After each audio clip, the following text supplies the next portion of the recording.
So Kelly's better at just about everything than I am, except potty training her kids. I think that's really the only thing. That's the only thing, and so I'm hanging on to that. But I'm pretty bad at public speaking, unless She's a high school except a 14-year-old. So I'm going to pretend you're all teenagers. So if you could dab every once in a while or twerk a little, it'll be a lot easier for me. I also have a terrible memory, so I'm probably going to have to read all or most of this. I just took notes initially and thought I'm just going to bullet point and tell stories, and then I realized I can't do that. My brain will go blank. If any of you get like social anxiety or something, you might understand how that works. Or I'm just going to tell this story. What story was that again? I have no idea. So I'll try not to be redundant. We did grow up in the same house, so but sometimes it seems like maybe not. There was a lot of that stuff I remember too. So I didn't like fishing or just about anything that my dad liked to do, which was unfortunate because I liked hanging out with him a lot, but none of the stuff he did. I think I was supposed to be the boy child, not just from the bowl haircuts I had until I was like 12, but also, he tried to teach me how to play football. I was okay, but my hands were kind of small for that. So a lot of things. Anyway, so I said, first of all, that my dad was a lot like Mr. Rogers. I watched Mr. Rogers and Sesame Street all the time on TV because that's what there was to watch. And he had the sweaters, he had the look and the hair parted on the side. And he was very gentle and soft-spoken. And he never really, he got serious a lot, but he didn't raise his voice a lot. And But unlike Mr. Rogers, my dad was always worrying about things. So he was like a Mr. Rogers with an agenda of let's make sure that our money's invested wisely and that we go to bed early and that children are seen and not heard and all of those important rules. So I inherited a lot of my dad's personality. Not that I'm very much like Mr. Rogers or anything, but I am a big worrier. I have a lot of anxiety and a lot of let's make sure everything's where it's supposed to be. And but I didn't share very much of many of his interests. He liked to share all the things that he enjoyed with us, like animals, which I do love. I am a crazy cat lady, and I have a whole house full of animals. And I appreciate the animal thing, but he took us to a lot of fishing trips. I hate fishing. He took me to basketball games. I don't care about sports or basketball. Football all the time. Don't care about football. Sorry, Dad.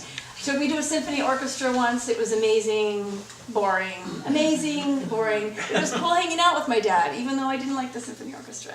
I did the band thing. Wasn't so into that. I did running. Mom got me into that. But all of the things I did with my dad, I loved doing because I was hanging out with my dad. So it was always great hanging out with my dad. He always said funny things. He always said weird things. And he was a good time. So it didn't matter that I didn't like any of the things we did together because I was still hanging out with him. Okay, here's a funny story about camping and fishing. So we went camping and fishing a lot. All summer long in Alaska. I think that's why we lived in Alaska, so we could go camping and fishing. And I untied the fishing line, like she said. I read some books too. And one time, Dad was, thorough about everything, unpacking and packing, and everything's in order. And we've got a checklist and another checklist, and the checklists are everywhere. But one time we left our campsite after the weekend, and we discovered the dog was missing. We were hoping the dog wasn't miniature dog set. Yeah, we were hoping the dog wasn't rolling around in fish guts somewhere or doing something else evil, but she was nowhere in sight. So I think Mom came up with the idea that. Did anybody check to see if she was in the camper when we smashed it down? It was one of those pop-top campers that really easy to haul around. It was a great investment. It made life easier than a bigger camper. So everyone panicked. I was thinking, how long can a dog suffocate, not breathe before it dies? And we popped up the camper, and the dog was fast asleep in the middle of the camper in one of the beds. Hadn't suffocated, thank goodness for small lungs and that it wasn't a Rottweiler or something. Dog was totally anywhere. Anyway, so those are the memories I have of camping and untying fishing line. But even though I didn't like fishing, I did like the outdoors when it wasn't too cold and there weren't too many mosquitoes. And now I like camping at the hotel and that sort of thing. But that's my idea of camping. But I did go to a place called Fish Camp once. Maybe you're familiar, Fish Camp. I've heard the legend. It's in Austin, near Austin, Texas, and it's an annual tradition for my dad's dad and his friends and my dad and his generation and then my generation that didn't have any boys. So they took me to fish camp once, and I was supposedly the first female to ever get to go to fish camp. So that was kind of exciting. And we got Texas barbecue on the way there in one of those ramshackle-looking buildings that you think is probably going to be dangerous, but it was the best food ever.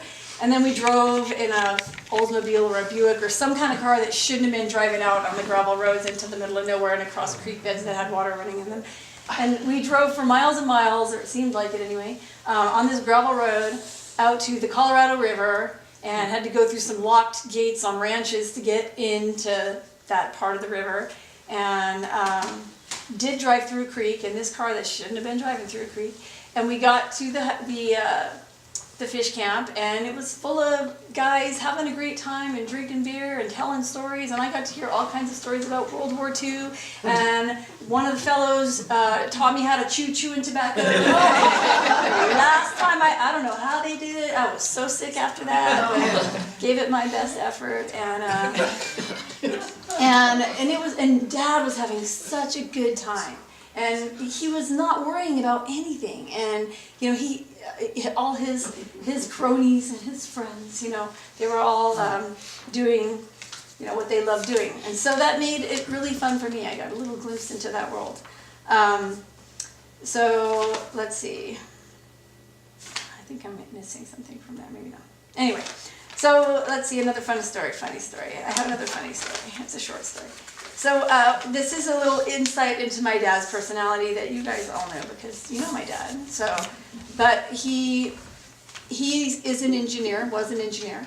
So he had the engineering brain of like, focus, we got this figured out all the way down to the minuscule piece, but we don't see what's going on around, outside. So we were playing Pictionary once. My dad's real smart, so we're gonna kick her butt. We're gonna win this game, right? Yeah, so I think it was you two against us two, right? So I think, well, I'm not the smart one, but my dad's smart, so he'll get me through this, right?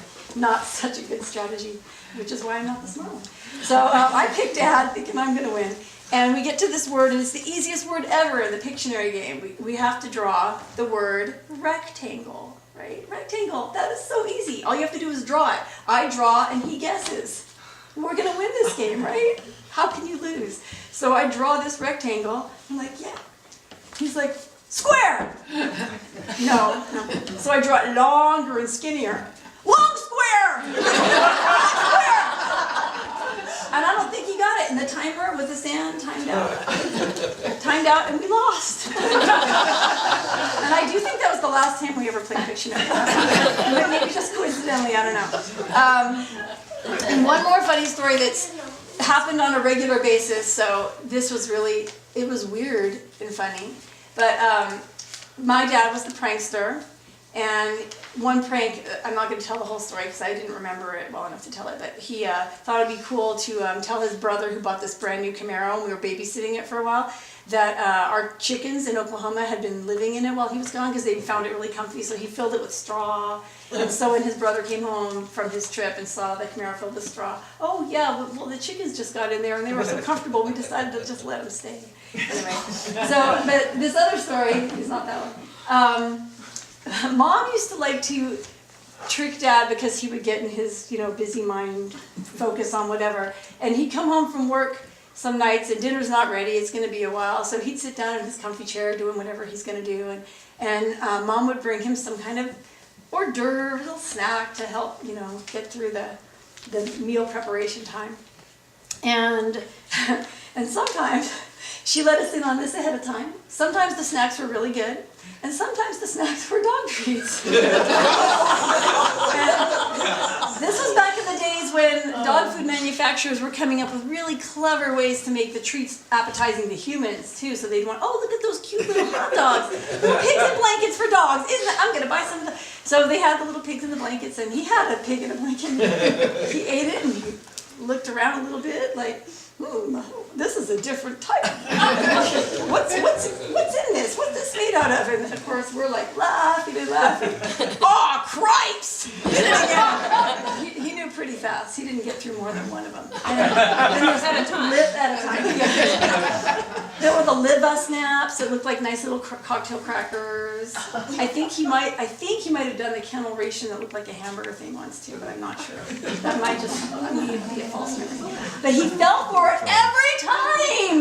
Like, after you think after 3 or 4 times, and he got sport every time. And he never got angry. He never got. It was like, nice job, high five. His attitude was so great. Like I could come up with that myself. I think he wished he'd come up with it himself. But anyway, I don't know. I don't know if he could have actually done anything like that himself. But he didn't mind being the brunt of the joke. So now I have just a bullet point list of things I learned from Dad. This is important stuff I learned.